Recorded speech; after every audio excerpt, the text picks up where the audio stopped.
Méditation du 17 juillet, un pouvoir purifiant et vivifiant. Ô Dieu, crée en moi un cœur pur, renouvelle en moi un esprit bien disposé. Psaume 51, verset 12. Le Seigneur purifie notre cœur de la même façon que nous aérons une pièce. Nous ne fermons ni les portes ni les fenêtres et ne diffusons pas de substances qui assainissent, mais ouvrons grand les portes et les fenêtres et laissons entrer l'air et l'atmosphère céleste qui purifie. Les fenêtres des impulsions et des sentiments doivent être ouvertes sur le ciel et la poussière de l'égoïsme et de l'amour des choses de la terre doit être chassée. La grâce de Dieu doit balayer les chambres de notre esprit. L'imagination doit contempler des thèmes célestes et chaque élément de notre nature doit être purifié et fortifié par l'Esprit de Dieu. Extrait du livre Fils et filles de Dieu, la lecture du 10 avril à la page 109. Celui qui vit les principes de la religion biblique n'aura pas de faiblesse morale. Sous l'influence ennoblissante du Saint-Esprit, les inclinations et les goûts deviendront purs et saints. Seule la religion de Jésus-Christ peut s'emparer aussi profondément des affections, atteindre les mobiles les plus intimes, exercer sur toute la vie une influence aussi puissante et donner au caractère une fermeté et une stabilité aussi grande. Elle entraîne vers les hauteurs et inspire de nobles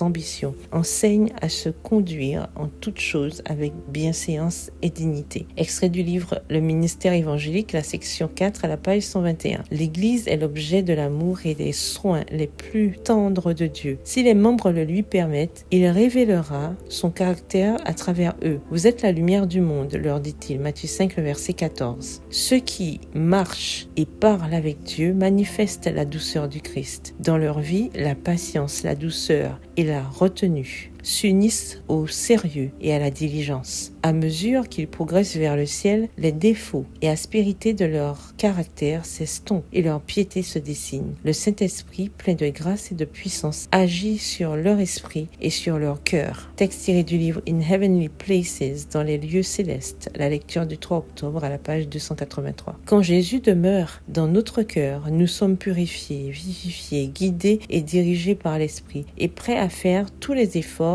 pour que notre caractère soit en harmonie avec ce que Dieu veut pour nous. Nous évitons tout ce qui est contraire à l'esprit et à la volonté qu'il nous a révélé. Extrait du livre Fils et filles de Dieu, la lecture du 1er avril à la page 100. Bonne soirée, que l'Éternel vous bénisse.